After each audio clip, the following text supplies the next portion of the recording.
Hey everyone, hope you're doing great. Welcome back to my channel. In today's video, we'll dive into what if Deku became emotionally strong before physically strong. Smash that subscribe button, and be sure to peek at the description below.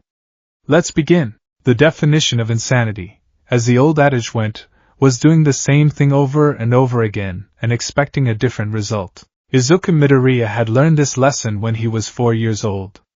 He had cried. He had pleaded. He had stood in front of another child to protect him, trembling like a leaf in a gale, expecting his bravery to be rewarded with mercy. He had expected the world to follow the logic of a comic book. The good guy stands up, the bad guy backs down, and justice prevails. Instead, he was burned. Then he did it again at age 5 and 6. By age 7, Izuku stopped crying. By age 10, the trembling had ceased. By the time he was 14, sitting in the sweltering heat of his final year at Aldera Junior High, Izuku Midoriya had realized that the world did not run on justice. It ran on physics, biology, and leverage. If you had no leverage, you lost. If you had no power, you were crushed. Emotions were variables that usually led to calculation errors. Fear caused hesitation. Anger caused tunnel vision. Sorrow caused inaction. To survive as a quirkless anomaly in a superhuman society, one had to excise the variables. One had to be titanium. So, as third-year students, it's time to think seriously about your futures and what you want to do with your lives. The teacher's voice was a drone, a background hum against the scratching of Izuku's pen. Izuku was currently dissecting the latest debut of the hero MT Lady. Her quirk, gigantification, was flashy, certainly, but the collateral damage potential was a statistical nightmare. In an urban environment, her mobility was restricted to main avenues. If a villain took a hostage into a narrow alleyway or a subway system, she was effectively a civilian. Inefficient, Izuku wrote in the margin of his notebook, his handwriting neat and clinically precise. She relies on shock and awe. A villain with a stealth quirk or high-velocity projectile capabilities would neutralize her before she completed her growth phase. I could pass out some career aptitude tests, the teacher continued, snatching the papers from his desk and tossing them into the air with a theatrical flourish. But why bother? I know you all want to go into the hero track. The class erupted. Quirks flared, eyes stretching, fingers elongating, minor telekinesis rattling pencils. It was a display of peacocking, a social ritual of dominance. Izuku didn't look up. He turned the page. Yes, you've got some very impressive quirks, the teacher said, basking in the chaos. But use your powers at school is against the rules, remember? Hey, teach! The voice was like grinding gravel. Katsuki Bakugo. He sat with his feet on the desk, leaning back with the casual arrogance of a king presiding over a court of jesters. Don't lump me in with these extras, Bakugo scoffed. Comparing me to these losers with their weak-ass quirks is insulting. I'm in a league of my own. The class shouted in indignation, but Bakugo merely laughed, small explosions popping in his palms like gunfire. Shut up, extras! I aced the mock exams. I'm the only one here with a shot at UA High. I'm going to surpass All Might and become the top hero. My name will be in the history books. Oh, that's right, the teacher noted, checking his clipboard. Bakugo, you're aiming for UA. The whispering began instantly. UA was the gold standard, the impossible dream. It had a 0.2% acceptance rate. That's amazing, Bakugo. He's actually going for it, the teacher hummed, scanning further down the list. Oh, and it looks like Midoriya is applying to UA as well. The silence that followed was absolute. It was a vacuum, sucking the air out of the room. Then, the explosion. Not a literal one, not yet, but a roar of laughter that shook the windows. The class doubled over, pointing, jeering. Midoriya? No way. You can't get into the hero course just by studying. He's quirkless. What's he gonna do, annoy the villains to death? Izuku didn't flinch. He didn't sink into his shoulders. He didn't blush. He simply finished his sentence regarding MT Lady's caloric intake requirements, capped his pen, and set it down. Boom. Bakugo's hand slammed onto Izuku's desk, smoke curling from his palm. The heat warped the wood instantly. Hey, Deku! You think you're better than me? You think you can just compete with me? You're a pebble. You're worse than these rejects. You're quirkless. You're nothing. Izuku looked up. His eyes, green and deep, held no fear. They held the calm, bored detachment of an accountant reviewing a tax error. Actually, Katsuki, Izuku said, his voice even and devoid of the stutter that had plagued his childhood. That information is outdated. Bakugo blinked, his scowl deepening. Ha! 2 years ago, Yue abolished the rule stating that quirkless students could not participate in the entrance exam, Izuku recited. It was a PR move to avoid discrimination lawsuits, but the clause exists. Legally, there is no barrier to my entry. Bakugo's teeth ground together. That's not what I mean, you nerd. I mean you're weak. You'll die in the exam. That is a probability, Izuku conceded, as if discussing the weather.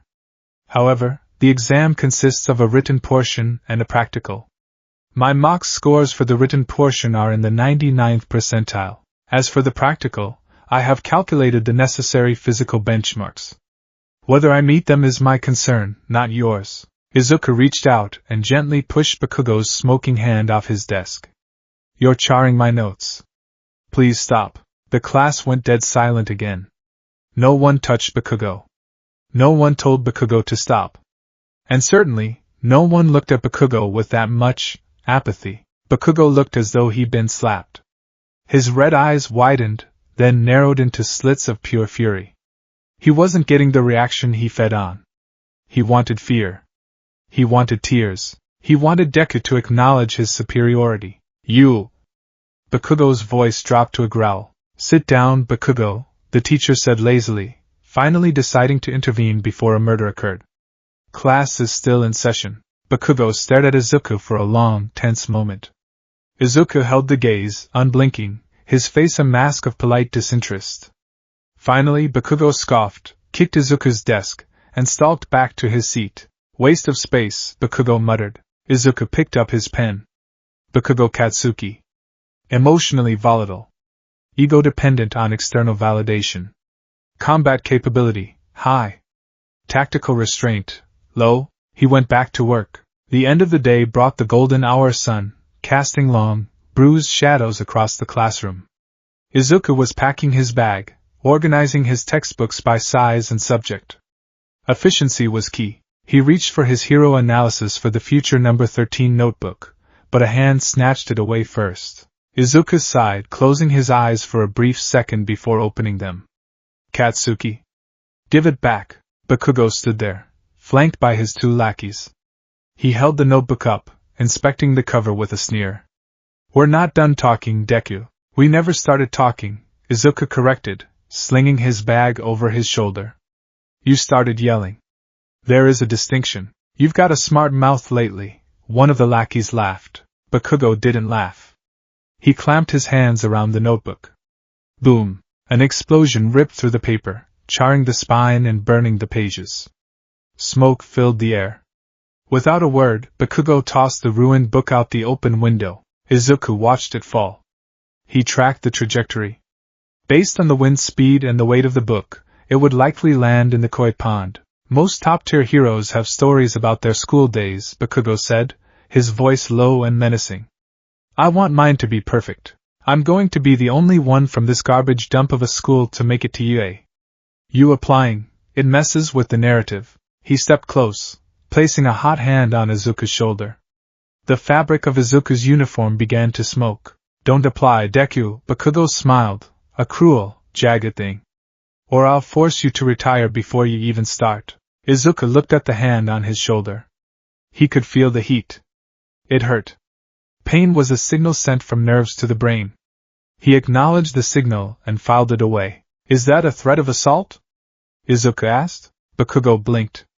What? Bakugo recoiled as if burned. The logic was sound. It was the one thing Bakugo cared about, his future, TCH. Bakugo pulled his hand back. You think you're so smart. You're just a coward hiding behind rules. Rules are what separate heroes from villains, Izuku said calmly. You should learn them. Bakugo's face turned a shade of red that defied physiology. Here's a piece of advice then, he spat, walking toward the door. If you want a quirk so bad, take a swan dive off the roof and pray for one in the next life. The lackeys howled with laughter as they followed him out. Izuku stood alone in the classroom. The silence returned. Swan dive, Izuku muttered to himself. Suicide baiting. Another mark on a psychological evaluation. He really is sabotaging his own career. He adjusted his backpack straps and walked out. He went downstairs to the koi pond. The fish were nibbling at the burnt remains of his notebook. Izuku fished it out, dripping wet and smelling of ash and algae. He looked at the ruined notes. Hours of observation, analysis, and drawing, now reduced to pulp. A younger Izuku would have cried. He would have clutched the book to his chest and sobbed about the unfairness of it all. This Izuku simply shook the water off the pages. Data is never truly lost, he whispered. It's all in my head anyway. He shoved the soggy book into his pocket and began the walk home. The route home involved passing under a series of pedestrian tunnels. They were acoustic traps, magnifying the sound of footsteps. Izuku walked with a steady rhythm, his mind wandering to dinner plans. His mother Inko would worry if he was late. She worried about everything. Her anxiety was a constant variable he had to manage. Step. Step. Step. A sound behind him. Fluid. Heavy. Like wet cement sliding over concrete. Izuku stopped. He didn't turn around immediately. He listened. A medium-sized invisibility cloak. A gurgling voice hissed. Izuku spun around, dropping into a defensive crouch. A wall of green sludge rose from the sewer grate.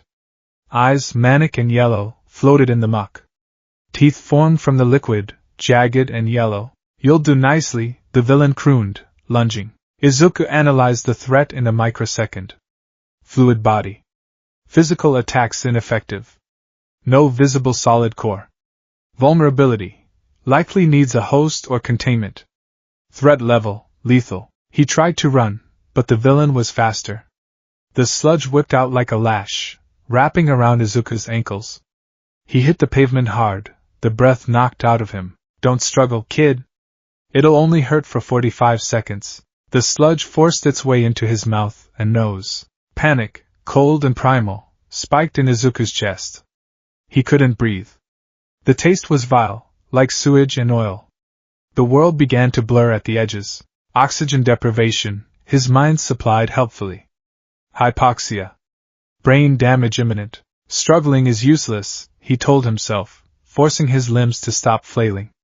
Identify the weakness. Fluid.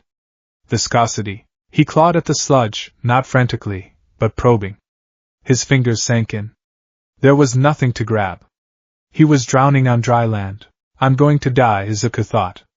The realization wasn't a scream. It was a period at the end of a sentence. I will die here, in a tunnel, killed by a villain whose quirk I haven't even analyzed properly. His vision darkened. No.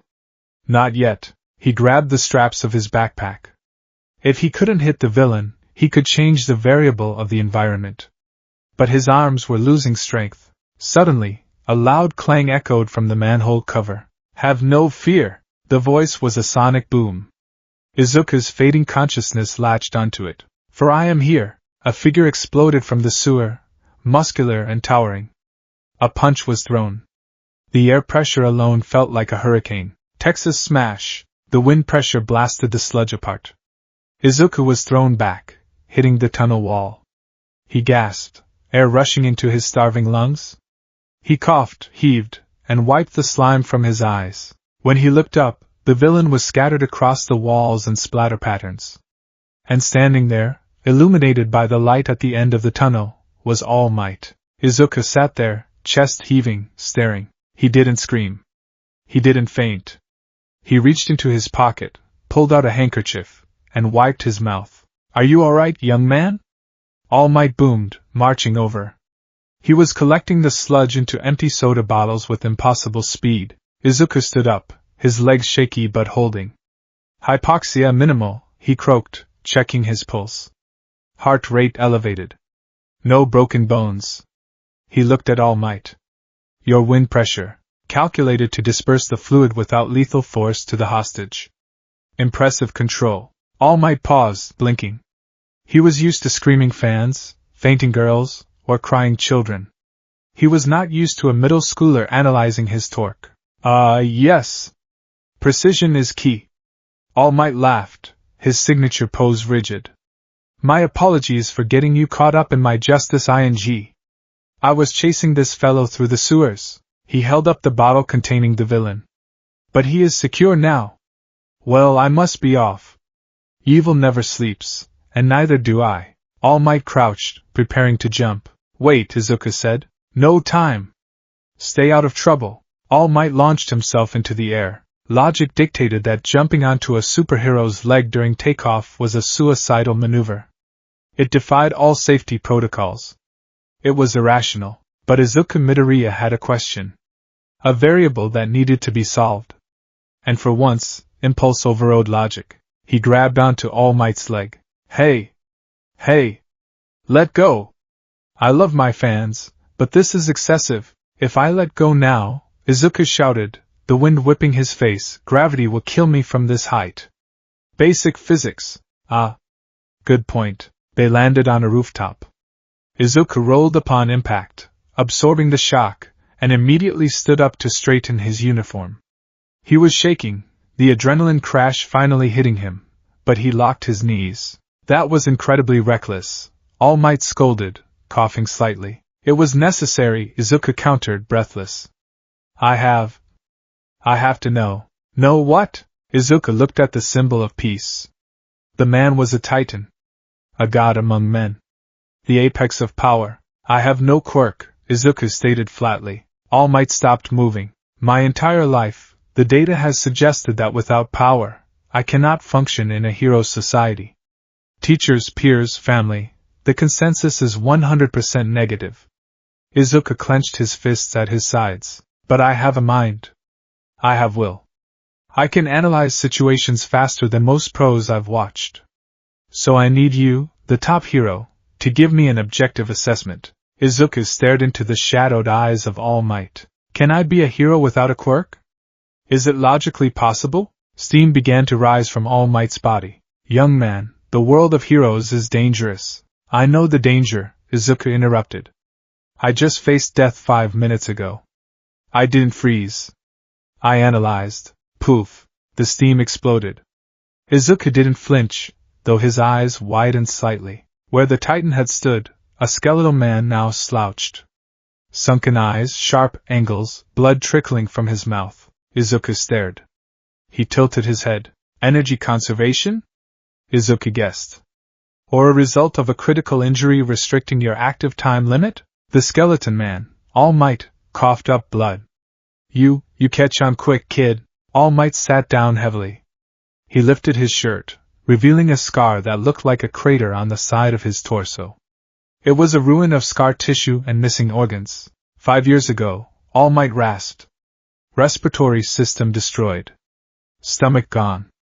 I can do hero work for about 3 hours a day. The rest of the time, I look like this. Izuku stepped closer, examining the scar with clinical detachment, though his stomach churned. That wasn't in the public records. Toxic chainsaw? Heh. You know your stuff. But no. That punk couldn't scratch me. This was someone else. All Might dropped his shirt. I smiled to hide the fear, kid. To trick the world, and myself, that I'm okay. He looked at Izuku. The boy stood straight, not trembling, not crying over the broken illusion. Just processing. Pros are always risking their lives, All Might said softly. Some villains just can't be beaten without power. Without a quirk? No. I can't honestly tell you that you can be a hero. It's not just about bravery. It's about capability. If you want to help people, become a police officer.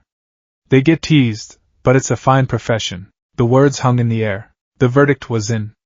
The variable was solved. Answer negative. Izuku felt a cold weight settle in his chest. It wasn't surprise. He had expected this answer.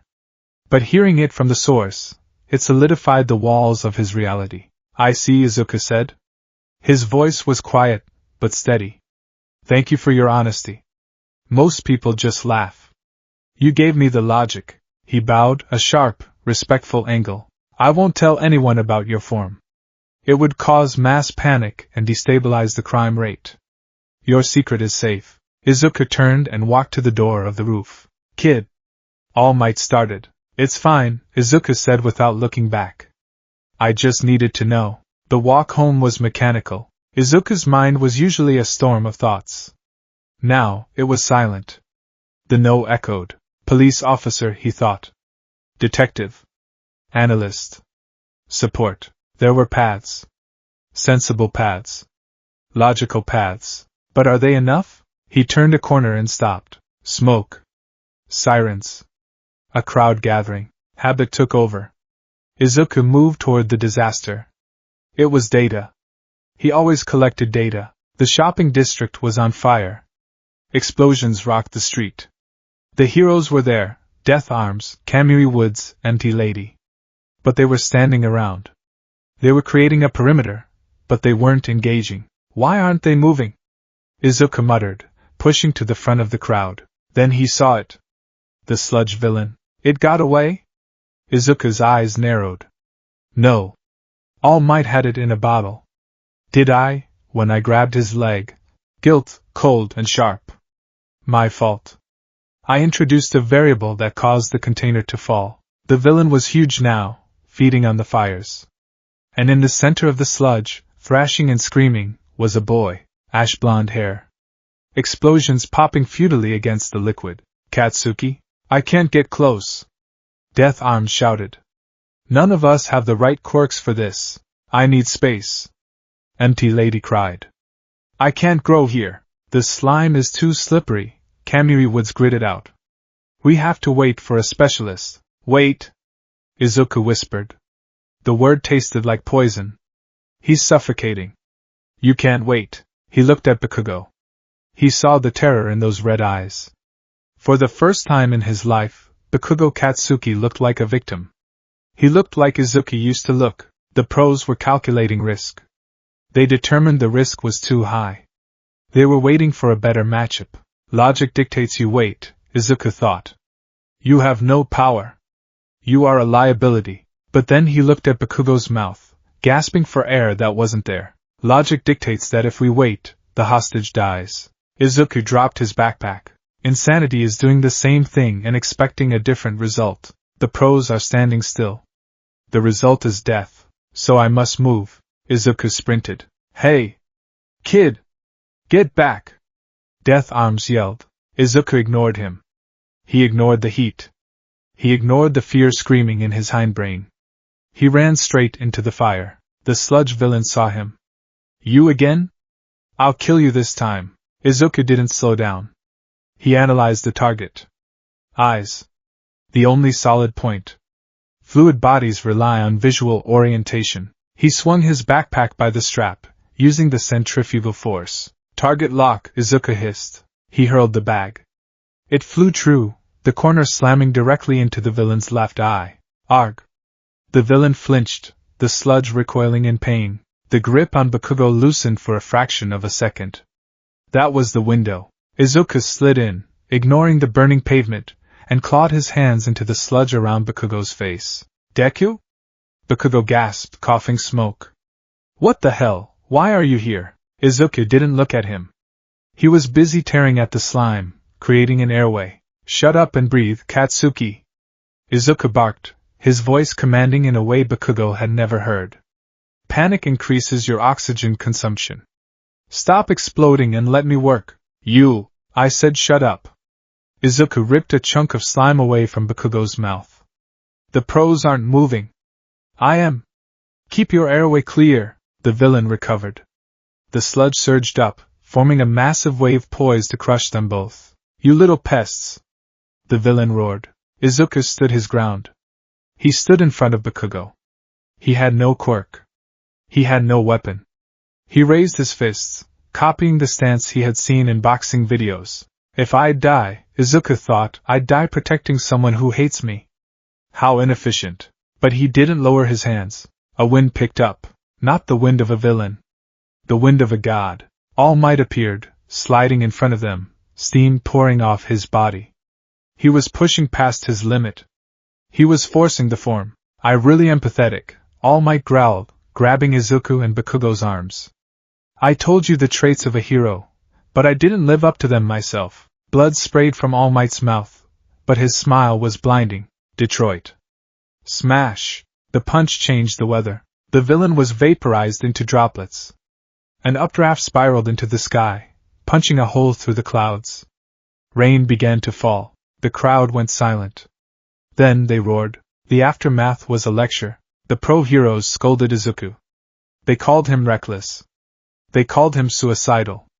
They told him he should have waited. Izuku sat on the back of an ambulance, a blanket around his shoulders, listening to Kamui Woods berate him. You could have gotten yourself killed. That was foolish. Izuku waited for the hero to finish. Then he looked up. Did you have a plan? Izuku asked. Kamui Woods blinked. What? Did you have a plan to save the hostage before he suffocated? Izuku asked, his voice cold. Because from my observation point, you were standing still. The asphyxiation window for a struggling victim is under 3 minutes. You had been waiting for 5. We were waiting for a suitable quirk. You were waiting for a statistical certainty while a boy died. Izuku cut him off. I calculated the risk and acted. The result is that the hostage is alive. If you want to lecture me on protocol, fine, but don't lecture me on results. Kamui Woods stared at him, mouth open. He had no comeback. Meanwhile, the heroes were praising Bakugo, telling him his quirk was amazing, his endurance was incredible. Izuku stood up, dropped the blanket, and walked away. He didn't need their praise. He didn't want it. The sun was setting. The streets were quiet. Izuku walked home, exhausted. His bones ached. His mind was tired. Deku! Running footsteps. Izuku stopped and turned. Bakugo stood there, panting. He looked disheveled, humbled, and angry about being humbled. I never asked for your help. Bakugo yelled. And you didn't save me. I was fine.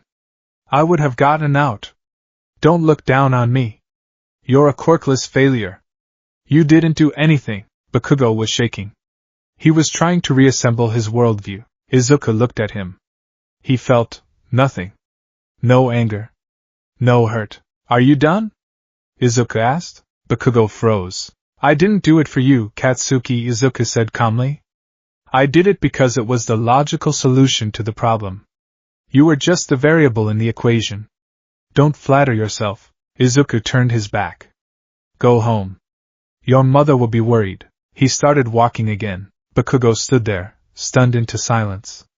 The Deku who chased him, who apologized, who begged for friendship, was gone. Izuku rounded the corner. I am here. All Might slid out from a side street in a blur of motion. Young Midoriya, All Might?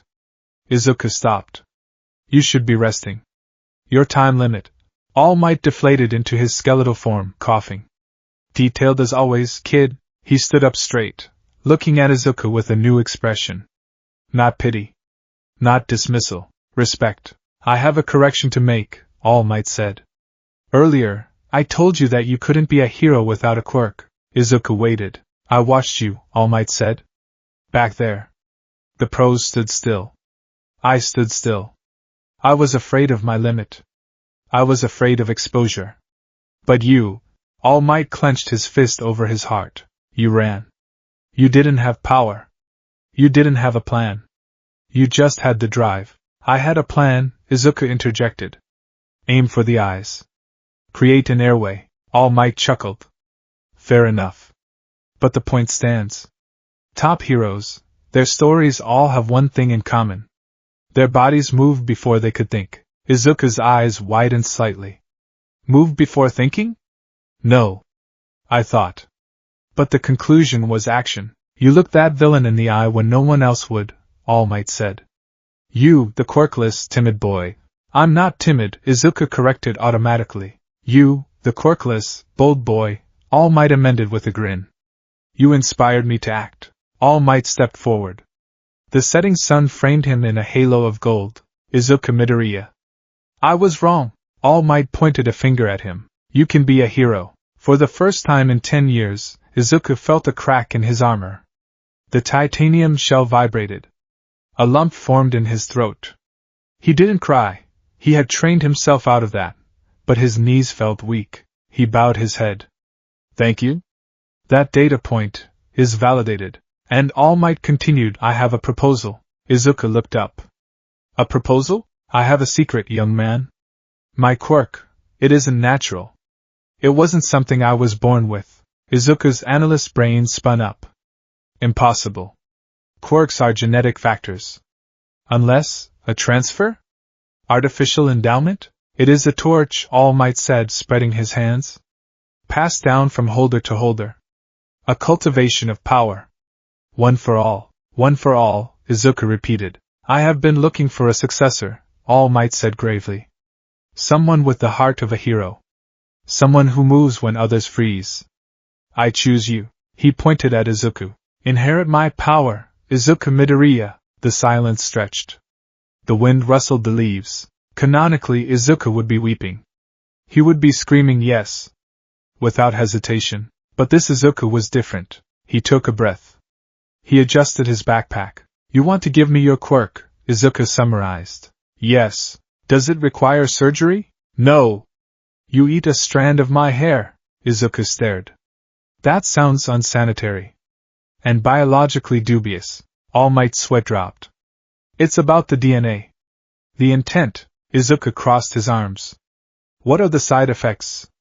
If this power is accumulated, as you say, the sudden introduction of it to a vessel unaccustomed to such output would be catastrophic. My limbs would likely explode. All Might blinked. Well. Yes. If you took it now, your limbs would pop off. Inefficient, Izuku noted. That's why I'll train you. All Might insisted. We'll build your body up. We'll make you a proper vessel. Izuku tapped his chin. He looked at All Might. He looked at the power that could change the world. He didn't see a dream come true. He saw a tool. He saw the ultimate leverage. With this, he wouldn't just be an analyst. He wouldn't just be a cop. He could be the deterrent. He could be the symbol that forced the world to make sense. I have conditions, Izuku said. All Might choked. Conditions? I'm offering you the strongest power in the world, and I'm accepting a responsibility that will likely shorten my lifespan and put a target on my back, Izuku countered. I want to see the medical records. I want a full breakdown of the history of this quirk, and I want a training schedule that optimizes rest and nutrition, not just mindless lifting. Izuku extended his hand. If we do this, we do it logically. We do it right. All Might stared at the boy. The boy who bargained with destiny. A slow, wide grin spread across the hero's skeletal face. This was better than a fanboy. This was a partner. All Might took Izuku's hand. Deal. Izuku nodded firmly. Then let's get to work. The fluorescent lights of the police station hummed with a frequency that Izuku found irritating. It was a low-level buzz, barely audible, but to a mind that was currently running on adrenaline and caffeine, it sounded like a scream. Izuku sat on a plastic chair in the waiting area, his mother, Inko, fussing over him. She was a whirlwind of tears and anxiety, checking his face for burns, his arms for bruises, his psyche for trauma. I was so worried. When I saw the news, oh Izuku, I am fine, Mom, Izuku said, his voice level. He gently intercepted her hand as she reached to touch a smudge of soot on his cheek. Vital signs are stable. No concussion. Just minor abrasions. Please sit down. Hyperventilation will only cause you to faint, which will complicate the logistics of getting home. Inko blinked, tears pausing in her eyes. She looked at her son. He was sitting with his back straight, his hands folded in his lap. He didn't look like a boy who had just been inside a villain. He looked like he was waiting for a dentist appointment. You're sure? I have calculated the recovery time at approximately 12 hours of sleep, Izuku stated. Now, please. Breath. Across the room, All Might, in his civilian form, which he had explained to the police as being All Might's secretary, was watching them. He looked like a scarecrow dressed in oversized clothes. When Izuku's eyes met his, the skeletal man gave a small, conspiratorial nod. The police released them 20 minutes later with a stern warning about vigilantism, which Izuku accepted with a polite nod while mentally citing the Good Samaritan laws that legally protected his actions. As they exited the station, the secretary approached. Mrs. Midoriya, Toshinori Yagi said, his voice raspy. I apologize for the interruption. I represent All Might's agency. We wanted to ensure your son was alright, given he, assisted in the incident. Inko looked at the gaunt man. Oh. Thank you? He's fine. A bit shaken, I think. I am not shaken, Izuku corrected. I am hungry. Protein synthesis requires fuel. Toshinori suppressed a cough that sounded like a laugh. Young Midoriya, if you have a moment? There are some forms regarding the incident that All Might wish for you to see. I can walk you home? Izuku looked at his mother. Go ahead, Mom. I'll catch up. I need to clarify some details about the property damage liability. Inko hesitated, then nodded. Okay. Be safe, Izuku. Please. As she walked away, the facade dropped. Toshinori slumped slightly, exhaling a breath that rattled his chest. You have a very intense way of speaking to your mother, young Midoriya. She operates on high emotion, Izuku said, turning to face the hero. If I match her emotion, we enter a feedback loop of panic. If I remain static, she stabilizes. It's the only way to maintain order in the household. He looked up at the towering, emaciated figure. Now. About the proposal. We need a secure location to discuss the parameters. They ended up in a 24-hour diner 3 blocks away. It was late, and the place was empty save for a tired waitress pouring black coffee. Izuku had his notebook out. Not a burned one, he had retrieved a fresh one from his stash at home before the police station. He had a pen poised. One for all, Izuku said, writing the name at the top of the page. You described it as a torch passed down. A power that stockpiles power. That is the gist of it, Toshinori said, nursing a cup of tea. It is a crystallization of power. I am the 8th holder. I want you to be the 9th. Stockpiling power, Izuku muttered, his pen flying across the page. Kinetic energy? Bioelectric potential? Or is it a conceptual stockpiling of physical enhancement? Air. It makes you very strong, Toshinori offered helpfully. Izuku stopped writing and looked at him over the rim of his notebook. The look was withering. That is a qualitative statement, not a quantitative one, Izuku said. If I am to accept a genetic factor that is not my own, I need to understand the biological mechanism. If it stockpiles strength, does it also stockpile the genetic quirks of previous users? Does it alter my DNA sequence permanently, or is it a parasitic energy source living in the mitochondria? Toshinori stared. A drop of sweat rolled down his temple. Honestly? I just smashed things and yelled the names of states. Izuku closed his eyes and pinched the bridge of his nose. So, the greatest hero in the world operates on instinct and vibes. This is concerning. It works. Toshinori defended himself. It works for you, Izuku corrected. You are naturally large. Your bone density is likely 3 times that of the average human. I am 166 centimeters tall and weigh 48 kilograms. If I tried to smash something with your output, Newton's third law dictates that the equal and opposite reaction would turn my arm into a fine mist. Toshinori went silent. The boy was right. He remembered his own start. He had been quirkless, yes, but he had always been a big guy. He had taken to the power naturally. That is why, Toshinori said, his tone serious, we must build the vessel. You cannot receive one for all as you are now. You would explode. Literally. Limbs flying off. Izuku nodded. Accepted. I need to increase muscle mass, bone density, and connective tissue tensile strength. What is the time frame? The UA entrance exam is in 10 months, Toshinori said. That is our deadline. 10 months, Izuku calculated.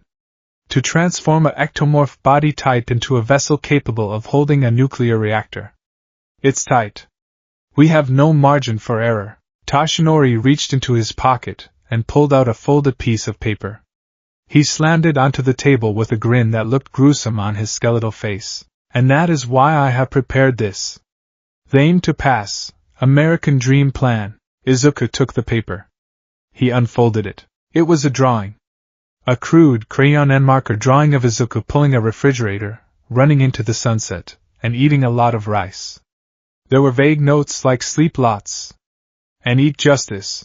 Izuku stared at the paper for a full minute. The diner was silent except for the hum of the refrigerator. Is this a joke? Izuku asked calmly. No. All Might beamed. It covers the basics. Training. Diet. Sleep. Izuku tore the paper in half. Then he tore the halves in half. He stacked the pieces neatly on the table. Hey, Mr. Yagi, Izuku said, his voice deadly serious. This is not a plan. This is a wish list. Sleep lots is not a protocol. Eat justice is not a caloric intake goal. If we are going to do this, we are going to do it with science, not platitudes. Izuku flipped his notebook to a fresh page. We need a metabolic analysis. We need to determine my 1-rep max for all major compound lifts.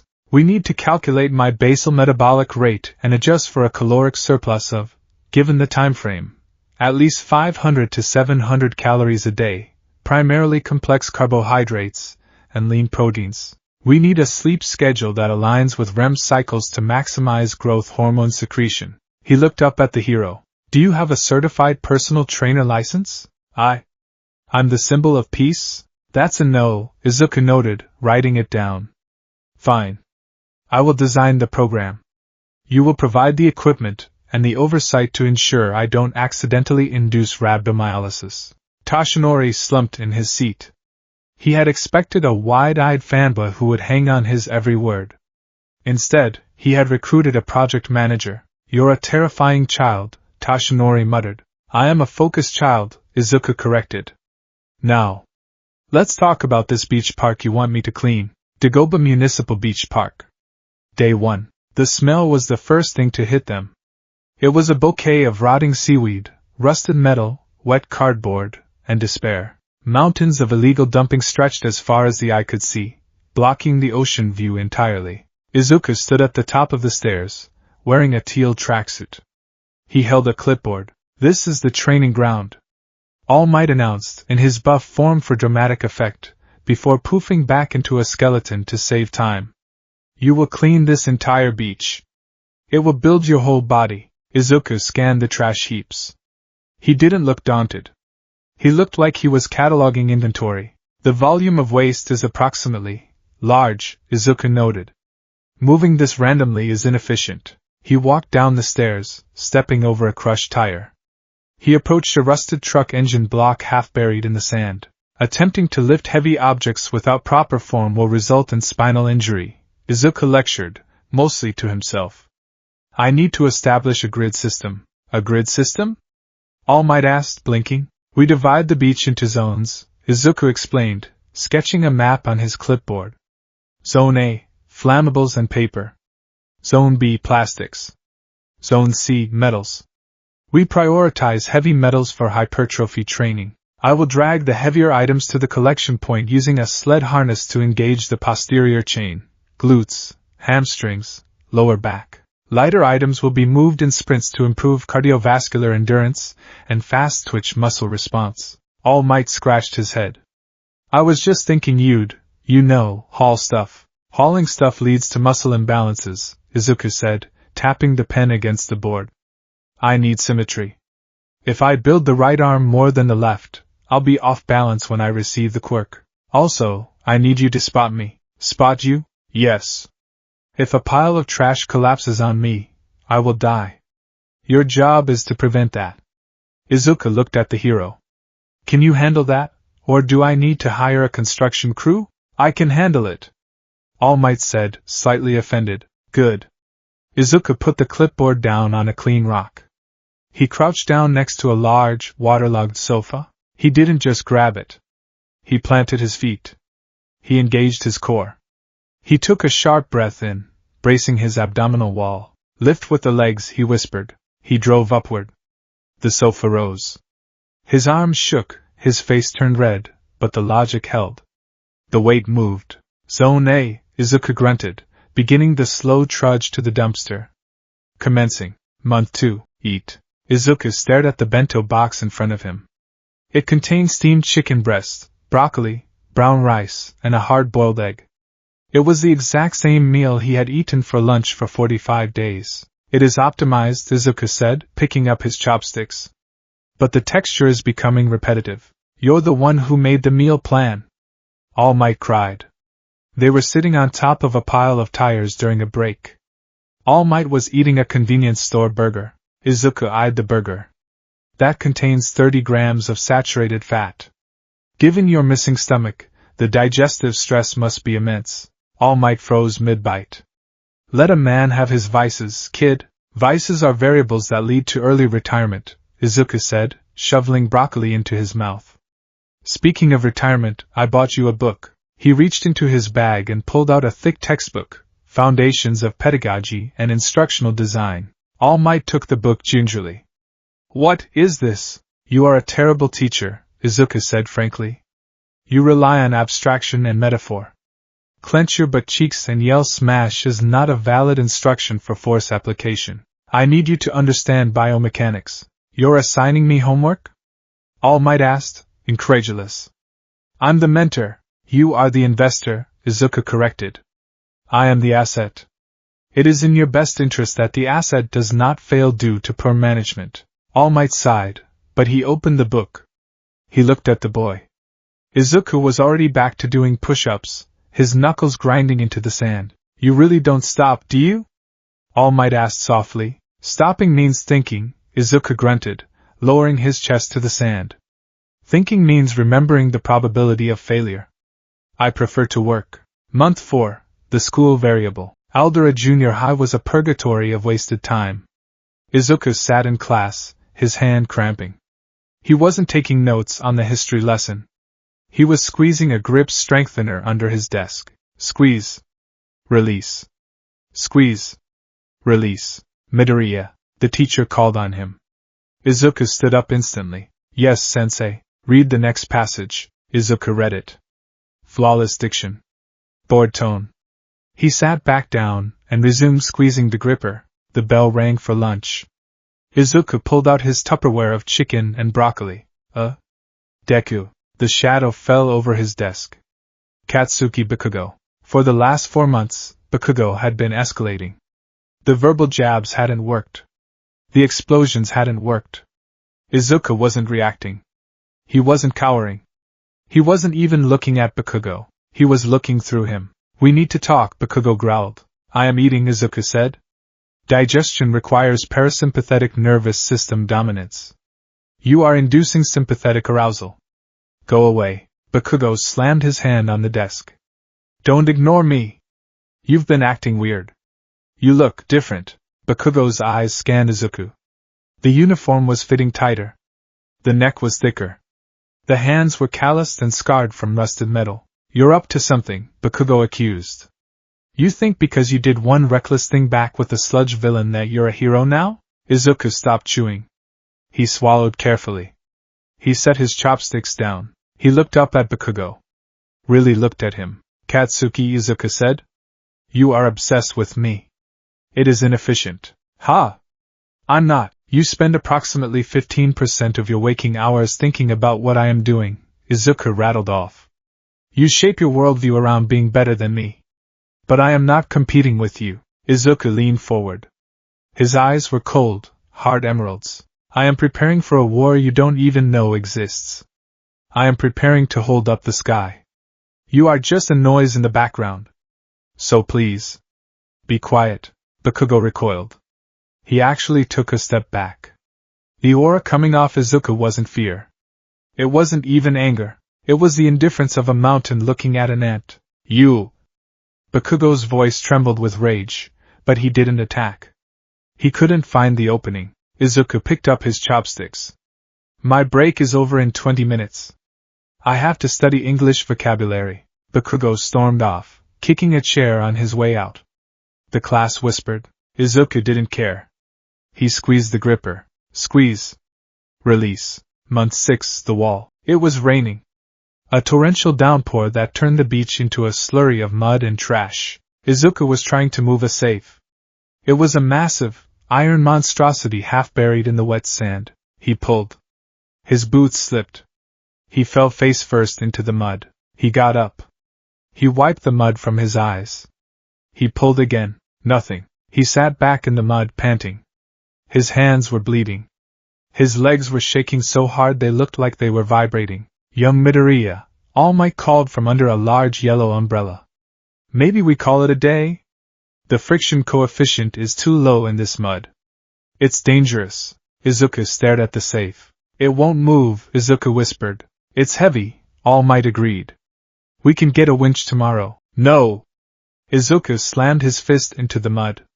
I calculated it. My deadlift max is 140 kilos. This safe is approximately 130. I should be able to move it. The mud adds resistance, All Might said gently. And you're tired. Villains don't care if it's raining. Izuku snapped. He turned to All Might, his eyes wild. Disasters don't care if I'm tired. If I can't move a stupid box of iron, how am I supposed to hold the legacy of peace? He was cracking.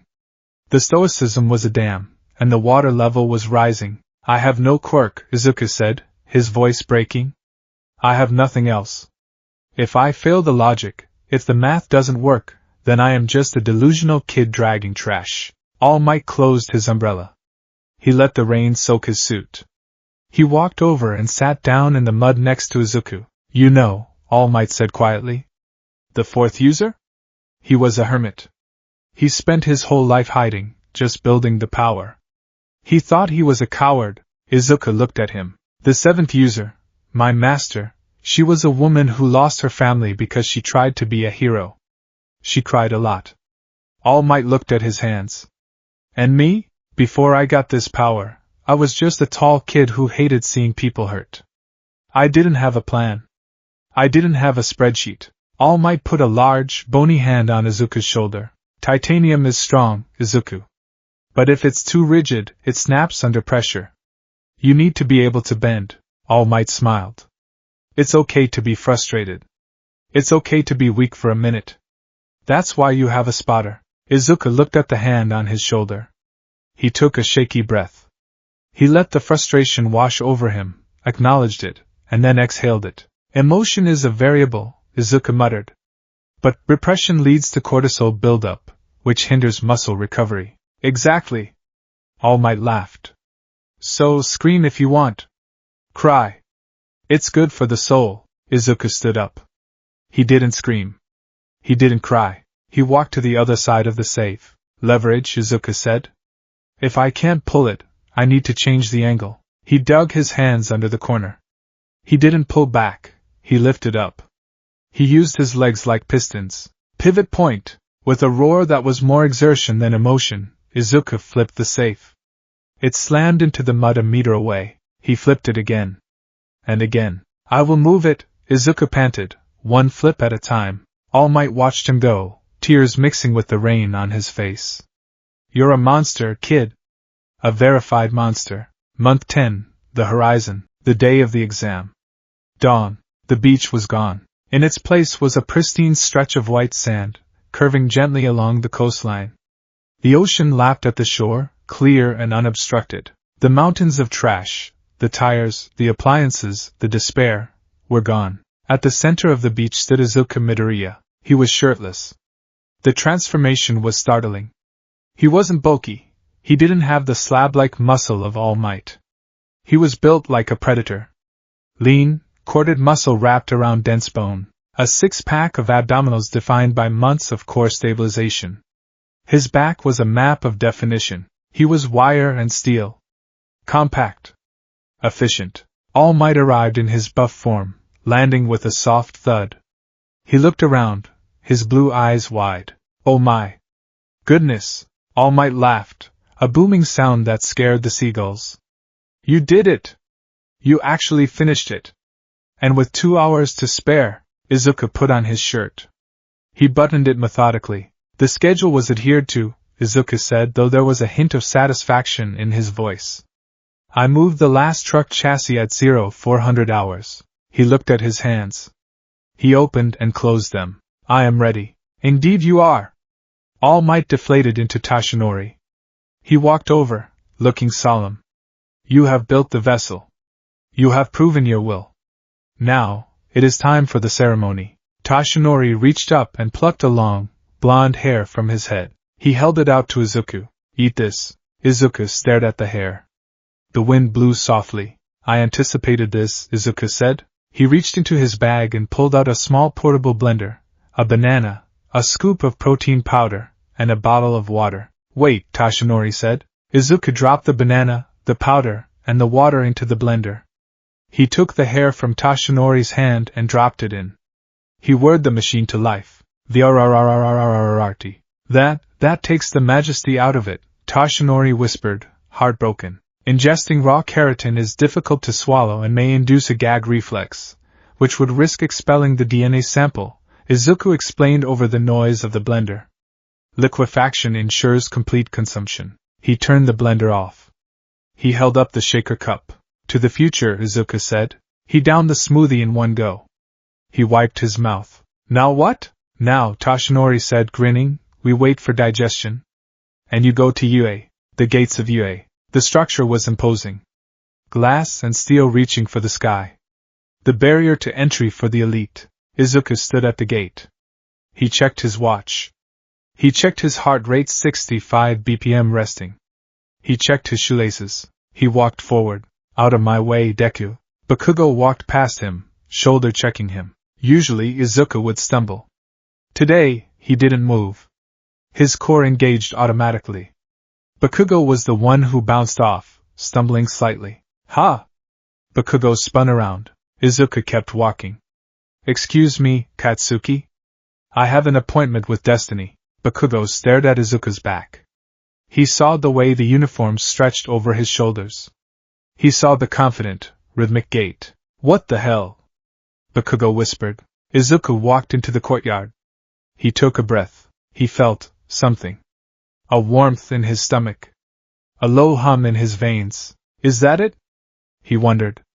Or is it just the banana? He took a step and tripped over his own foot. Gravity took hold. The ground rushed up to meet him. Analysis: I tripped. Trajectory: faceplant. Probability of injury: low, but embarrassing. He braced for impact. He didn't hit the ground. He stopped in midair. Are you okay? A girl's voice. Bubbles. Izuku floated there. He looked around. A girl with brown bobbed hair was touching his backpack. I used my quirk on you to stop you from falling, she said cheerfully, setting him upright. It's bad luck to fall before the exam, right? Izuku landed on his feet. He looked at the girl. Quirk: zero gravity. Tactile activation. Pads on fingertips. Vestibular system impact on user. Likely nausea. Thank you, Izuku said politely. That was efficient. I'm Uraraka Ochako. She beamed. You seem calm. I'm so nervous I think I'm gonna throw up. Nausea is a common psychosomatic response to stress, Izuku said. Try box breathing. In for 4, hold for 4, out for 4. Uraraka blinked. Oh. Okay. She tried it. In, hold, out. Hey, that helps. Thanks. Good luck, Izuku said, walking toward the auditorium. You too. Izuku walked into the darkness of the hall. He took his seat. He closed his eyes. He visualized the beach. He visualized the safe. He visualized the grid. I am not a hero yet, Izuku thought. I am a candidate. And this is just another test. Let's solve it. The written portion of the UA entrance exam was not a test of intelligence. It was a test of endurance. Izuku Midoriya sat in row 4, seat 12. The room was silent save for the scratching of graphite against paper and the occasional nervous cough. He flipped the page of his test booklet. Question 42. Regarding the quirk regulation laws of 21XX, cite the primary legal precedent that distinguishes vigilantism from emergency self-defense in a public space. Izuku didn't hesitate. His pen moved with the precision of a seismograph during a mild tremor. The precedent is the Ogawa ruling, which states that quirk usage is permissible only when there is an immediate, verifiable threat to life and law enforcement is unable to intervene within the critical window. However, the intent must be preservation, not apprehension. Damage to public property in this instance is covered under the Good Samaritan Clause, subsection C. He finished the answer and checked his watch. He was 20 minutes ahead of schedule. He looked around the room. Most students were sweating. Katsuki was 3 rows ahead, hunched over his paper like he was trying to intimidate the answers into revealing themselves. Izuku noted the tension in Bakugo's shoulders. Unnecessary energy expenditure, he thought. Stress inhibits memory recall. Izuku placed his pen down, folded his hands, and closed his eyes. He spent the remaining time mentally reviewing the structural blueprints of the robotic villains Yue was rumored to use. He had studied leaked footage from previous years. The 1-pointers were speed-based. 2-pointers were bulky. 3-pointers were ranged attackers. He didn't need to guess. He needed to calculate. Everybody say hey. The voice of President Mike assaulted the auditorium. It was amplified to a decibel level that Izuku suspected violated several health and safety codes. Welcome to my live show. The hero stood on the podium, bathed in spotlights. The screen behind him displayed the layout of the practical exam arenas. Check it out, examinees. You're gonna be conducting 10-minute mock urban battles. Izuku sat quietly, absorbing the rules. He had been assigned to Battle Center B. He glanced at his exam ticket. Bakugo was in Center A. Yue had separated students from the same middle school to prevent cooperation or, in their case, homicide. You'll be sprinkling into these 7 battle centers. Mike shouted. There are 3 types of foe villains in every center. You earn points based on their difficulty level. Izuku's eyes narrowed. A point-based system favoring destruction, he analyzed. This biases the exam heavily toward emitters and mutation quirks with high physical output. Those with subtle, mental, or support quirks are at a statistical disadvantage. Unless, excuse me. May I ask a question? A hand shot up in the middle of the auditorium. Spotlight swung to a tall, bespectacled boy with blue hair and a rigid posture. Hit me. Mike pointed a finger gun. On the printout, there are 4 types of villains, the boy shouted, his voice echoing with military projection. If this is a misprint, then Yue, the most prestigious school in Japan, should be ashamed of such a foolish error.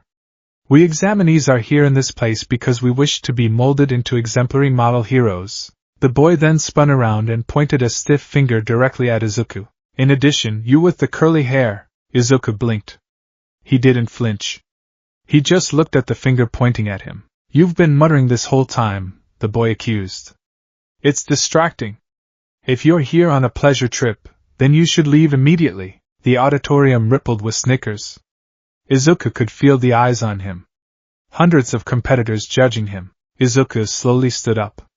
The laughter died down, replaced by curiosity. I apologize if my subvocalization disturbed your concentration, Izuku said, his voice carrying clearly without shouting. I was calculating the probable alloy composition of the robots based on the budget allocation of a government-funded school. To answer your first question, however, Izuku gestured to the screen. The 4th robot is likely an obstacle with 0-point value. In video game design, which this exam mimics, there is often a hazard element meant to be avoided rather than engaged. It acts as a variable to test situational awareness and retreat protocols. Izuku looked the blue-haired boy in the eye. It is not a mistake. It is a trap. I suggest you worry less about my muttering and more about your own situational awareness. Izuku sat back down. Silence. Even President Mike looked impressed. That's right. The listener 7111 gets it. Mike gave a thumbs up. The 4th robot is the arena trap. It's worth 0 points. Think of it as a hurdle you should try to avoid. The blue-haired boy, Tenya Ida, stiffened. He bowed deeply to Mike. Thank you very much. And he glanced at Izuku, a mix of embarrassment and respect on his face. My apologies. He sat down. That's all from me. Mike yelled. I'll leave you with a present, our school motto. The great Napoleon Bonaparte once said, a true hero is someone who overcomes life's misfortunes. Go beyond. Plus ultra. Battle Center B. The gates to the mock city were massive. The city itself was a marvel of engineering, a sprawling urban landscape of concrete and steel, indistinguishable from a real district in Tokyo. Izuku stood in the crowd of examinees. He wore a simple teal tracksuit. He checked his shoelaces. Double knotted. He checked his gloves. Secure. He felt a familiar sensation in his stomach. The hum of one for all. He had eaten the hare 4 hours ago. He felt different. Heavier. like his bones were made of lead. But he hadn't tested it. He hadn't thrown a single punch. I have a nuclear weapon in my body, Izuku thought, staring at his hand. And I have no guidance system. Hey, Izuku looked up. It was the girl from the gate. Uraraka. She was wearing a tight bodysuit and looked pale. You're the guy who saved me from falling earlier, she said, wringing her hands. And the one who spoke up in the hall. That was cool. Scary but cool. It was necessary, Izuku said. Are you still nauseous? A little, she admitted. I'm trying the breathing thing. Izuku reached into his pocket and pulled out a small packet. Ginger chew. It suppresses the gastric reflex. Uraraka took it, surprised. Wow. You really come prepared. Preparation is the only variable we can control, Izuku said. Before she could answer, a hand chopped the air between them. You! It was the blue-haired boy again. He was wearing armor that looked like a car engine. Are you attempting to sabotage this girl's focus with fraternization? The exam is about to start. Izuku looked at him tiredly. I am giving her medical supplies. Empathy is a key component of heroism. You might want to look into that. Aye, well. The boy sputtered. Start. President Mick's voice screamed from the watchtower. The crowd froze. They were waiting for a buzzer. A signal. Izuku didn't wait. Real fights don't have countdowns. Izuku sprinted. His legs, honed by 10 months of dragging appliances through sand, exploded with power. He was a blur. He cleared the gate before anyone else had taken a step. What's wrong? There are no countdowns in real fights. Mike yelled. Run! Run! The die is cast. The crowd surged forward, a stampede of quirks and ambition. Izuku was already down the main avenue. He turned a corner and skidded to a halt. A one-pointer. A unicycle-based robot with machine gun arms loaded with rubber bullets. It locked onto him. Target acquired. It lunged. Izuku's instinct was to punch. He pulled his fist back. He felt the power of one for all surge. A white-hot river of energy rushing to his arm. Stop. His analyst's brain screamed the abort code. If I release this energy, my arm will shatter. I have no control. If I break my arm on a one-pointer, I am combat ineffective for the remaining 9 minutes. Return on investment negative. Izuku killed the power. He let the energy dissipate. The robot swung a metal arm. Izuku ducked. The wind of the swing ruffled his hair. He didn't use a quirk. He used the agility drills All Might had forced him to do until he vomited. He rolled forward, coming up behind the robot. Weakness, the gyroscope. It relies on a single wheel for balance. Izuku scanned the alley. A metal pipe lay on the ground, debris from the said dressing. He grabbed the pipe. He didn't hit the robot's armor. That would be useless. He jammed the pipe into the wheel spokes. Clang crunch, the wheel locked. The robot's momentum carried it forward. It face-planted into the concrete with a screech of tearing metal. Sparks flew. Its sensors went dark. 1 point. Izuku stood up, panting. Inefficient, he muttered. Too much time. Too much effort for 1 point. He heard explosions in the distance. Lasers. People screaming die. Probably Bakugo. Even though he was in a different center, the spirit remained. Izuku ran. He found a 2-pointer. It was a serpent-like treadbot. A girl with acid pouring from her hands melted its face off in seconds. Izuku moved on. He found a 3-pointer. A massive missile launcher bot. A boy with a laser navel blasted it apart. Izuku gritted his teeth. I can't compete in firepower. I am unarmed in a gunfight. He turned a corner and saw a 2-pointer cornering a smaller student. Izuku whistled sharp and loud. Hey! Over here! The robot turned its sensors to him. Izuku picked up a rock and threw it. It clanged uselessly off the hull. Chase me, you toaster! The robot charged. Izuku turned and ran toward a building with an external fire escape. He leaped, grabbing the lowest rung, and swung himself up. The robot crashed into the wall below him, dazed. The student below used the opening to blast the robot with a shockwave. Assist. But no points. Izuku dropped back down. Are you functional? He asked the student. Yeah, thanks.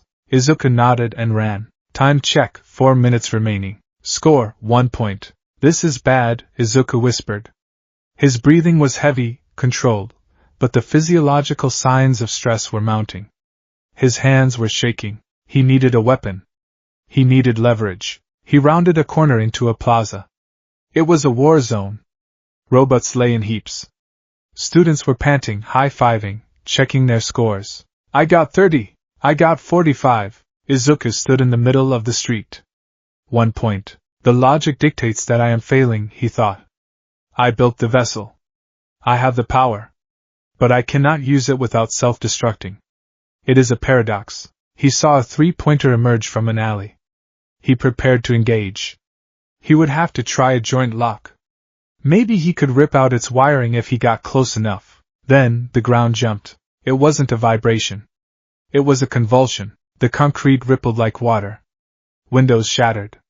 Dust billowed from the north end of the city, blotting out the sun. A shadow fell over the plaza. It was colossal. It was larger than the buildings. A green monstrosity of treads and metal plates, with a face that was nothing but a red visor of indifference. The 0-pointer. It punched a building. The building collapsed like it was made of cards. Threat level, extreme, the robot boomed. Its voice vibrated in Izuku's ribcage. Run! Someone screamed. It's the trap. Get out of here. The students turned and fled. It was a rout. Panic overrode training. They pushed and shoved, desperate to escape the footprint of the god machine. Izuku stood still. He analyzed the robot. Height, approximate 60 meters. Tonnage unknown. Speed, slow but inevitable. Purpose, psychological warfare. Logic dictates retreat, Izuku thought. It is worth 0 points. Engaging it is a waste of resources and a risk to life. The correct tactical decision is to run. He turned to follow the crowd. Oh wow! The sound was small, barely audible over the crashing of masonry. Izuku stopped. He turned his head. In the middle of the street, in the shadow of the descending metal titan, lay Uraraka. A piece of the collapsed building had pinned her leg. She was struggling, clawing at the concrete, but she was trapped. The 0-pointer was looming. It raised a massive tread, ready to advance. It would crush her. The crowd was gone. The heroes were watching from cameras. They wouldn't make it in time. Variable, innocent life in immediate danger. Action, intervention required. Constraint, physical strength insufficient to lift debris. Constraint, time insufficient for leverage tactics. Izuku looked at the robot. He looked at Uraraka. He looked at his right arm. Constraint, 1 for all causes 100% damage to the user. Calculation, if I do nothing, she dies. If I act, I break. Conclusion, break. The titanium heart didn't crack. It just shifted gears. The cool, calculating logic of self-preservation was replaced by the cold, hard logic of sacrifice. Izuku Midoriya didn't run. He launched. He grabbed the metal railing of a nearby signpost, swung around it to build momentum, and sprinted toward the robot. He didn't scream. He breathed. In. Out. He leaped. He channeled the power. Not to his arm, but to his legs. Just for a microsecond. 1 for all. Full cowl unintentional spike. The pavement shattered beneath him. He rocketed upward, a green streak against the dust-choked sky. The force was so great his shoes disintegrated. He felt the bones in his legs fracture, hairline cracks turning into breaks, but the adrenaline masked it. He flew past the robot's sensors. He was eye level with the Titan. He cocked his right arm back. He felt the power pool there. It was agonizing. It felt like his veins were filled with molten glass. The red lines of 1 for all snaked across his skin, tearing the sleeve of his tracksuit. Focus, he ordered his brain. Don't just hit it. Penetrate it. He clenched his buttocks. He visualized the beach. He visualized the safe. He visualized the punch he had analyzed 1,000 times in his videos of All Might. Smash! He didn't yell the name of a city. He just yelled the action. His fist connected with the center of the robot's faceplate. Crack boom. The air pressure exploded. A cone of vacuum formed around his fist. The metal crumpled like wet paper. The shockwave blew the back of the robot's head out. The massive machine groaned, tilted, and then began to fall backward, defeated by a single human strike. Izuku floated in the air for a second, suspended in the aftermath. Then, the pain hit. It wasn't a signal. It was a broadcast. His right arm was purple. It hung at a grotesque angle. His fingers were broken. His legs were throbbing, and gravity was reclaiming him. He began to fall. Analysis, his brain fired rapidly, desperate to keep him conscious. Altitude, 60 meters. Terminal velocity approaching. Left arm functional. Legs compromised.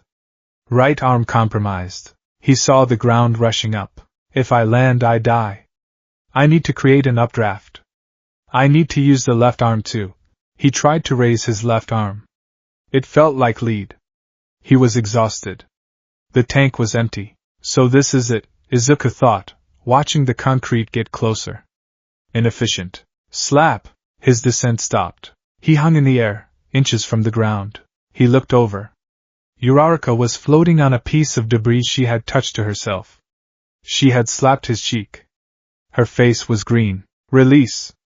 She gagged. Izuku dropped the last 3 inches. He hit the ground hard, but safely. Uraraka turned over and vomited rainbows.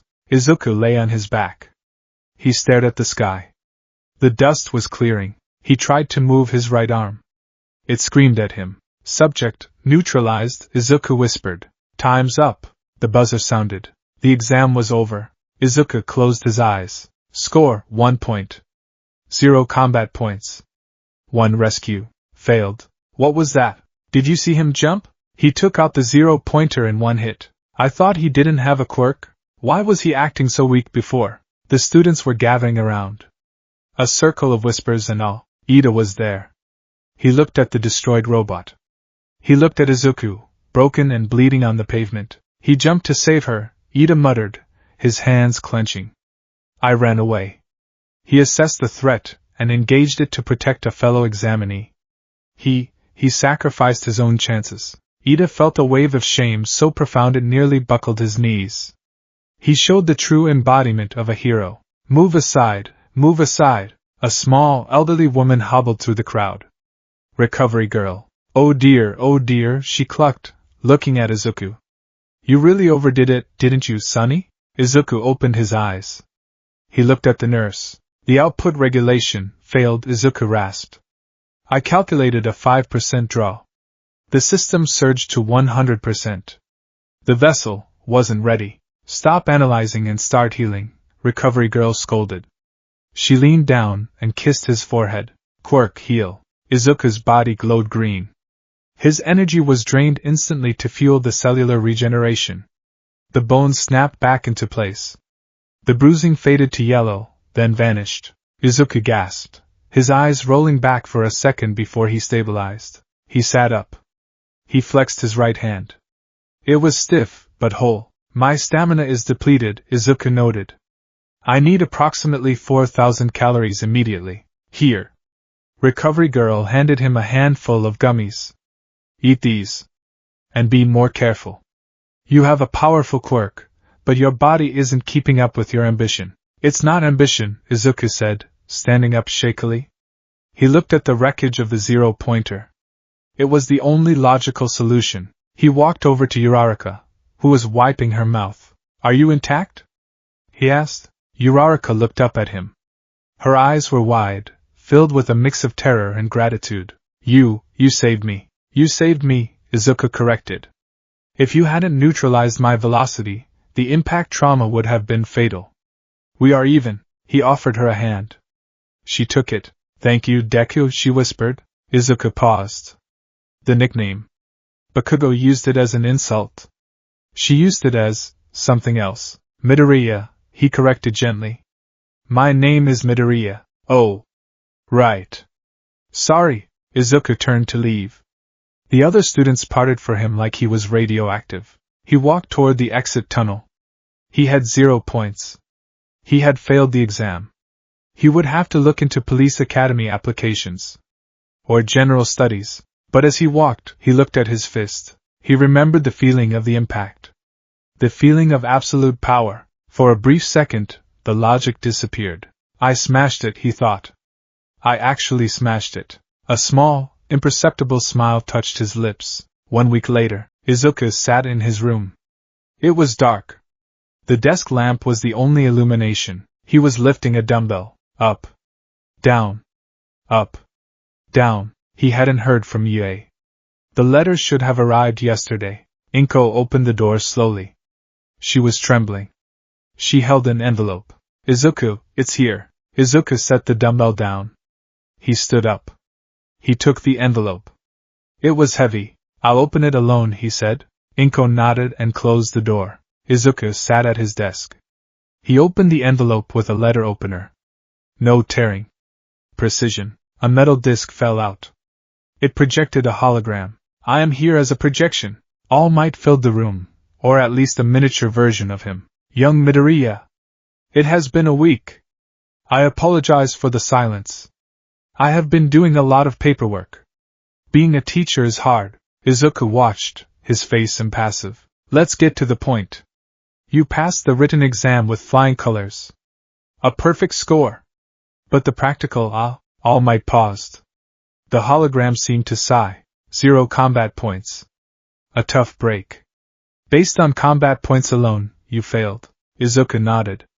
Expected. But, All Might yelled. A hero academy that rejects those who save others is no hero academy at all. The video shifted. It showed a clip of Uraraka standing in the teacher's lounge. Please! Give him my points. He saved me. Izuku blinked. She tried to negotiate for you, All Might said softly. But there was no need. Because there is another category. Rescue points. The scoreboard appeared. Izuku Midoriya, villain points 0. Rescue points 60. 60 points. All Might beamed. For risking your own safety to save a life when there was no reward for doing so. That is the essence of a hero. Izuku stared at the number. 60. You pass, Izuku Midoriya. Welcome to your hero academia. The hologram faded. Izuku sat in the dark. He picked up his pen. He opened his notebook. Objective, Yue admission. Status, complete. He wrote it down. The ink was dark and permanent. Then, he closed the notebook. He put his head in his hands. His shoulders shook. Just once. A single, shuddering breath. Calculated risk, he whispered to the empty room. Success. He stood up and walked to the door to tell his mother. The titanium heart was intact, but it was beating faster than ever before. The uniform of Yue High School was gray. A sensible, neutral color. Izuku Midoriya appreciated the practicality of it, though the blazer was slightly tight across the shoulders. He stood in front of his bathroom mirror, adjusting the red tie. It was 6 o'clock. He had already completed a 5-kilometer run and consumed a breakfast calibrated for sustained energy release oats, whey protein, 2 eggs. His right hand was wrapped in compression bandages. The bones had healed thanks to Recovery Girl's quirk, but the phantom ache remained, a reminder of the 0-pointer. A reminder of the cost of doing business. Izuku? Inko's voice came from the hallway. Are you ready? You don't want to be late on your first day. Izuku picked up his yellow backpack. I am leaving now, Mom. I have factored in potential train delays. I will arrive 20 minutes early. He opened the door. Inko stood there, wringing her hands, tears already welling up. You look so grown up. My baby is going to the top heroes school. Izuku softened, just a fraction. He reached out and squeezed her shoulder gently. Stabilize, Mom. It's just a school. It's a place of instruction, not a battlefield. Yet, right. Right. Have a good day. Make friends. Izuku turned and walked out the door. Friends, he mused as he descended the stairs of the apartment complex. Social connections are valuable for networking and team synergy, but emotional dependency creates vulnerabilities. I am there to learn the trade, not to socialize. He walked to the station, his gait steady and rhythmic. He didn't look like a nervous teenager embarking on a dream. He looked like a junior associate heading to a high-stakes merger, Class 1A. The door was massive. Izuku noted the dimensions immediately, roughly 3 meters tall. Design choice, accessibility for mutation quirks like gigantification or heteromorphs, Izuku analyzed. Inclusive architecture. He checked his watch. 8:10. Class started at 8:30. He should be one of the first ones there. He slid the door open. Remove your foot from the desk. It is disrespectful to the UA upperclassmen and the people who made the desk. Ha! Stop talking so loud, Four Eyes. Like I care about some old desk. Izuku paused. The classroom was already occupied. Tenya Ida, the bespectacled boy from the exam, was chopping his hand in the air, berating Katsuki Bakugo. Bakugo was leaning back, feet on the furniture, looking like he owned the building. Conflict imminent, Izuku noted. Avoiding engagement is the optimal strategy. He stepped inside quietly, moving toward a desk in the back. Ah! You! Ida spun around. His sensors, or rather, his glasses, locked onto Izuku. He marched over, stiff as a board. I am Tenya Ida from Semi-Private Academy. I know, Izuku said, setting his bag down. You announced it at the entrance exam. Volume 8 tense. Ida blinked, taken aback, but recovered quickly. I must apologize.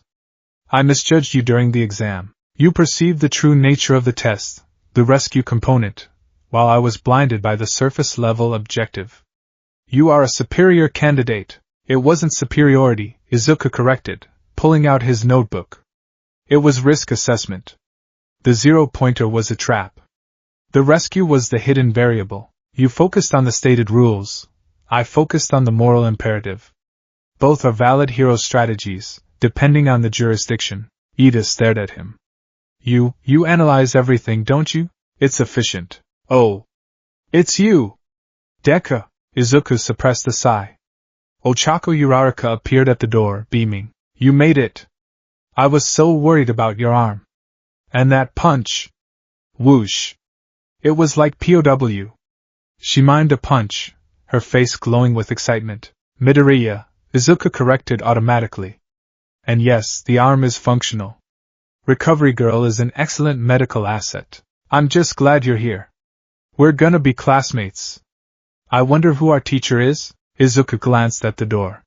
He had sensed a presence for the last 30 seconds. A low-level auditory disturbance. The sound of fabric dragging on linoleum. He is right behind you, Izuku said. Uraraka froze. She turned around slowly. Lying on the floor, encased in a bright yellow sleeping bag like a larval moth, was a man. He looked exhausted. He looked unkempt.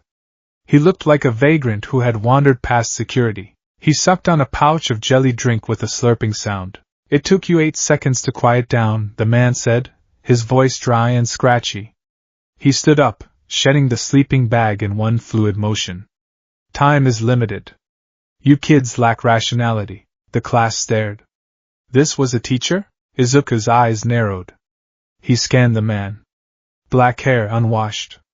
Scarf, made of a carbon nanofiber ala. Bloodshot eyes. Identification confirmed, Izuku thought. Eraserhead.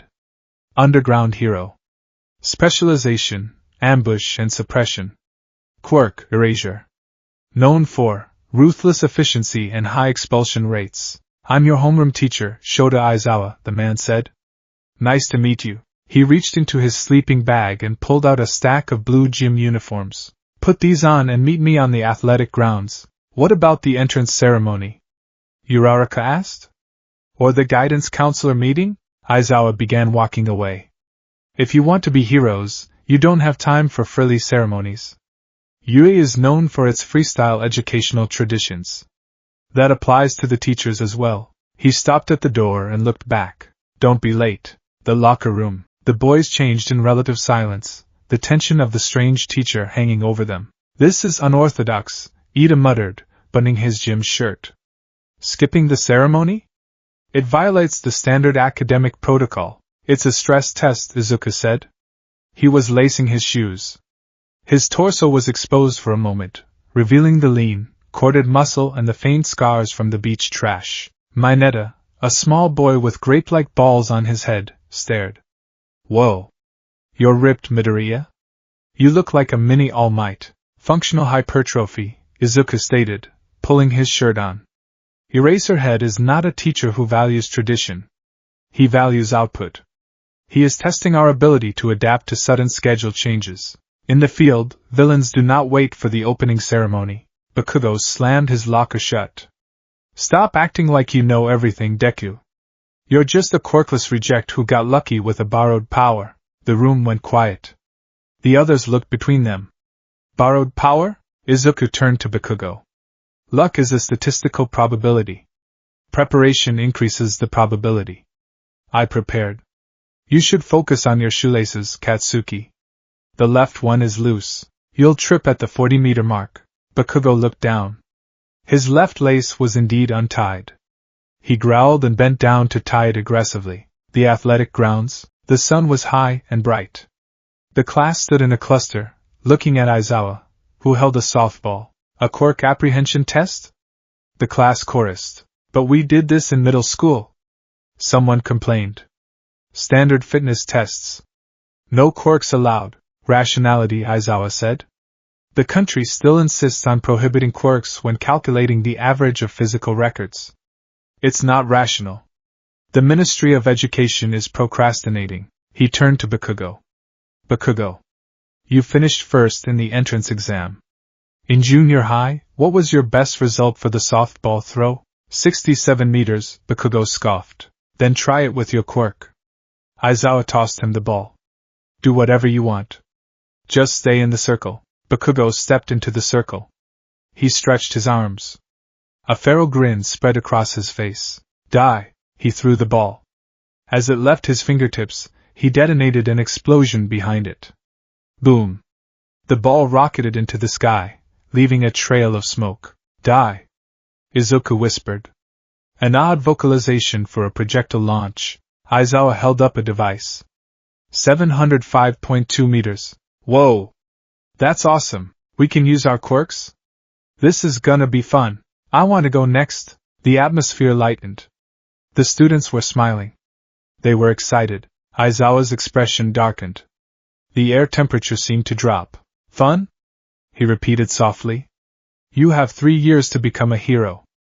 Will you have an attitude like that during a crisis? He looked at them with cold, dead eyes. All right. Whoever comes in last place in all 8 tests will be judged to have no potential. He brushed his hair back. A chaotic grin formed on his face, and will be punished with expulsion. Eeh! The class erupted. That's not fair! Uraraka cried. It's the first day. Unfair. Natural disasters aren't fair, Aizawa countered flatly. Rampaging villains aren't fair. Accidents aren't fair. The job of a hero is to correct that unfairness. If you wanted to hang out at a burger joint after school, you came to the wrong place. He pointed at the field. Welcome to the Department of Heroics. Izuku watched Aizawa closely. Expulsion. Last place. Izuku did the math. He had one for all. But he couldn't control it. If he used it for the grip test, he would break the machine and his hand. If he used it for the 50-meter dash, he would destroy his legs. He had to rely on his base stats. The titanium heart. The vessel he had built for 10 months. If I rely on physique alone, I will be in the middle of the pack, Izuku calculated. Ida will win the run. Sato or Shoji will win the grip. Uraraka will win the throw. I just need to not be last. But the ball throw, that is the variable. Without a quirk, I cannot compete with 700 meters. I have to use it. But I have to use it efficiently. Let's begin, Aizawa said. Test 1, 50-meter dash. Ida versus Ajiri. Ida's engines roared. He crossed the line in 3.04 seconds. Like a sports car, Izuku noted. Bakugo versus Midoriya. They stood at the starting line. Bakugo was vibrating with energy. Izuku was in a sprinter's crouch, his weight forward, his breathing rhythmic. I'm gonna crush you, Deku, Bakugo hissed. Focus on the track, Katsuki, Izuku replied, staring ahead. Start. Boom. Bakugo launched himself with explosions, flying backward. Izuku exploded off the blocks, not with a quirk, but with raw torque. His legs pumped like pistons. Form perfect. Knees high. Arms driving. Bakugo crossed. 4.13 seconds. Izuku crossed. 5.51 seconds. TCH, Bakugo sneered. Slow. Izuku checked his time. 0.2 seconds faster than my middle school record. Acceptable. Above average for a non-enhanced human, he wasn't last. Mineta had run it in 7 seconds. Test 2, grip strength. Izuku took the dynamometer. He squeezed. He visualized crushing coal into diamond. His forearm veins bulged. 56 kilograms. Wow. A student with big elbows. Zero looked over. That's high for just muscles. Next to him, a large boy with multiple arms. Shoji squeezed. 540 kilograms. Physics wins. Izuku nodded respectfully. Leverage and muscle mass multiplier. Test 3, standing long jump. Izuku jumped. He cleared the sandbox purely on plyometric power. Not the best, but Aoyama the sparkling boy slipped and landed on his face. Not last. Test 4, repeated side steps. Izuku was a machine. Left, right. His stamina from cleaning the beach, dragging fridges in deep sand, paid off here. He kept going long after others winded. He scored in the top 5. Test 5, the ball throw. This was it. The hurdle. Uraraka stepped up. She touched the ball. She threw it. It floated. And floated. Aizawa showed the screen. Infinity. Infinite? Izuku blinked. Technically impossible, as it would eventually leave the atmosphere and enter orbit, but for the parameters of the test, unbeatable. Midoriya, Aizawa called. Izuku walked to the circle. He picked up the ball. It felt light. The class watched. They had seen him outperform the weaker students physically, but they knew he had a power that broke the 0-pointer. They were waiting for the boom. Midoriya doesn't look good, Ida whispered. His arm, he's hesitating. Of course he is, Bakugo scoffed. He's a quirkless pebble. Izuku stood in the circle. Analysis. If I use 100%, I get a score of over 1,000 meters. Cost, 1 arm. Immediate disqualification from remaining tests due to shock. If I use 0%, I get approximate 45 meters. Result, potential last place overall. I need a middle ground. But I don't have a middle ground. He looked at Aizawa. The teacher was watching him like a hawk. Or a cat. A predatory animal. He expects me to break, Izuku realized. He saw the entrance exam footage. He thinks I'm a glass cannon. A liability. Izuku took a breath. He activated one for all. The red veins appeared on his arm. The power surged. He wound up to throw. Smash. Suddenly, the power vanished. It didn't fade. It was cut. Like a wire being snipped. Izuku stumbled forward with the momentum of the throw, the ball plopping pathetic 46 meters away. What? Izuku looked at his hand. The energy was gone. He turned around. Aizawa stood there. His hair was floating, defying gravity. His eyes glowed red. The scarf around his neck seemed to writhe like a living thing. I erased your quirk, Aizawa said, his voice flat. The class gasped. Erase her head. Someone whispered. That's his quirk. Aizawa stepped closer, invading Izuku's personal space. The entrance exam was definitely not rational enough, Aizawa muttered. Even a kid like you was accepted. A kid like me? Izuku repeated, standing his ground. He didn't cower. You can't control your quirk, can you? Aizawa asked. Do you intend to become incapacitated again and have someone save you? That is not my intention, Izuku said. Intention doesn't matter, Aizawa snapped. Capture tape shot out, wrapping around Izuku, pulling him close. If you break your arm here, who saves you? Me? The nurse? You are a liability. You have the same reckless passion as All Might, but none of the control. In a real crisis, you're just a victim waiting to happen. Aizawa's eyes bore into him. You have zero potential. He released the tape.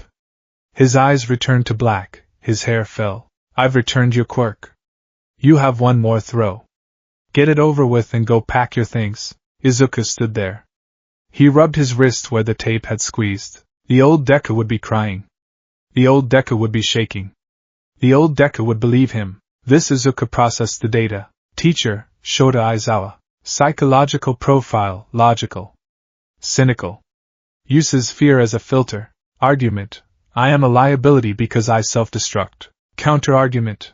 I must demonstrate power without total self-destruction. Izuku picked up the ball again. Are you done making your point, sensei? Izuku asked quietly. Aizawa paused, turning back. What? Your logic is sound, Izuku said, staring at the ball. If I break my arm, I am useless. Therefore, the logical solution is to minimize the damage while maximizing the output. He walked back to the circle. He didn't wind up for a full smash. He stood like a pitcher. Don't use the whole arm, Izuku commanded his body. Focus. He channeled one for all. It flooded his body. He held it back. It screamed to be let out. Not yet. He began the throwing motion. His hip turned. His shoulder rotated. His elbow extended. Now, at the very last millisecond, as the ball was leaving his hand, he funneled the energy. Not into the arm. Not into the hand. Into the tip of his right index finger. Smash. Crack. The sound was like a gunshot.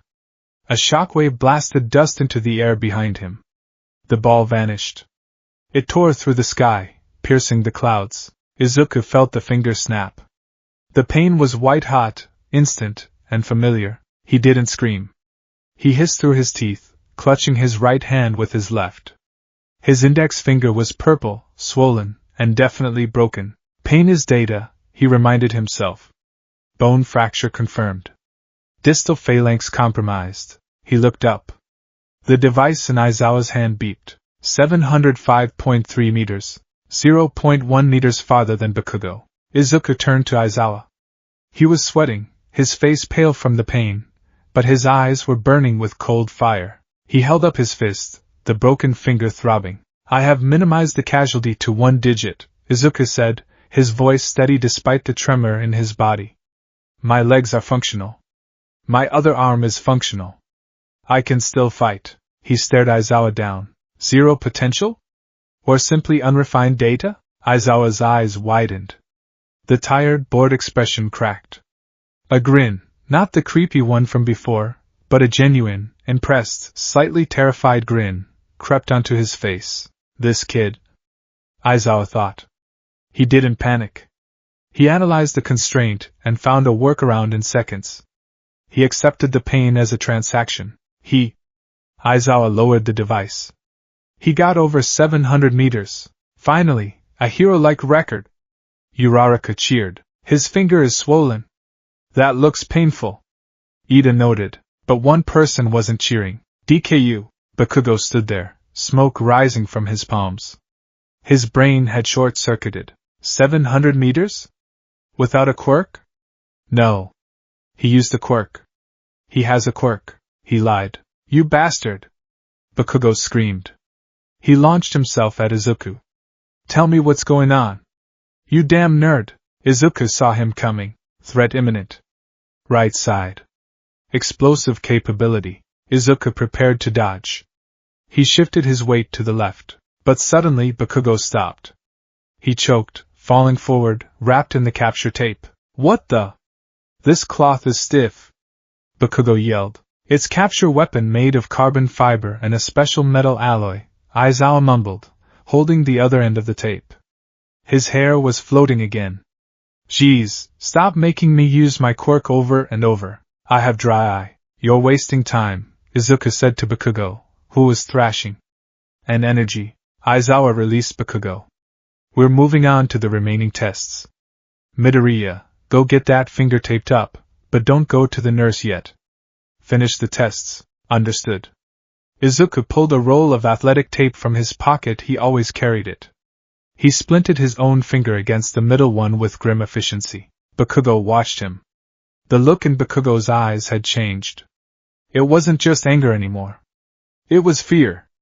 The fear that the pebble was actually a mountain. The results. The sun was setting. The students gathered around the holographic display. I'll just show the results all at once, Aizawa said. Izuku looked at the board. 1. Momo Yaoyorozu. 2. Shoto Todoroki. 3. Katsuki Bakugo. 4. Tenya Ida. 9. Izuku Midoriya. 20. Minoru Mineta. Izuku let out a breath he didn't know he was holding. 9th. Middle of the pack.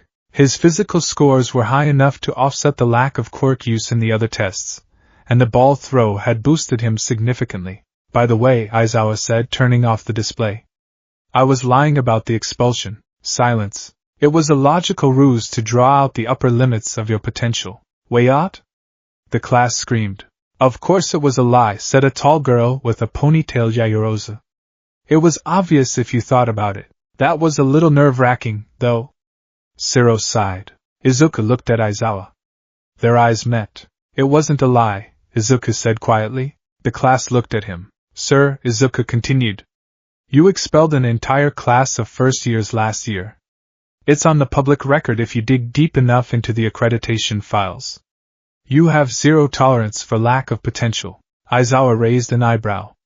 You did your homework. So, Izuku said, you didn't expel anyone today because you saw potential. Not because it was a prank. Aizawa smirked. He turned his back and began walking away. You're smart, Midoriya. Sometimes too smart for your own good. Go get your finger fixed at the nurse's office. Tomorrow, the real trials begin. He handed a sheet of paper to Izuku as he passed. Here. Curriculum syllabus. Memorize it. Izuku took the paper. As the class began to disperse, chattering about the ruse, Bakugo stood alone near the gate. Izuku walked past him. He didn't stop. You have a quirk, Bakugo said. His voice was low, dangerous. Izuku stopped. He didn't turn around. I obtained it, Izuku said. Obtained? You can't obtain a quirk, you moron. You can if you earn it, Izuku said cryptically. He looked over his shoulder. I'm not the same person I was in middle school, Katsuki. I'm not chasing you anymore. I'm running my own race. He walked away, leaving Bakugo standing in the long shadows of the school. Recovery girl's office. You again? Recovery girl sighed as Izuku walked in. First day and you broke a finger? You're going to be a regular, aren't you? It was a calculated break, Izuku said, sitting on the bed. Better a finger than an arm. Logic won't save your bones, Sonny, she scolded, kissing his finger. The healing warmth washed over him. The bone knit together. Izuku felt the exhaustion hit him like a truck. Go home, she said. Eat. Sleep. Yes, ma'am. Izuku walked out of UA. The sun was gone.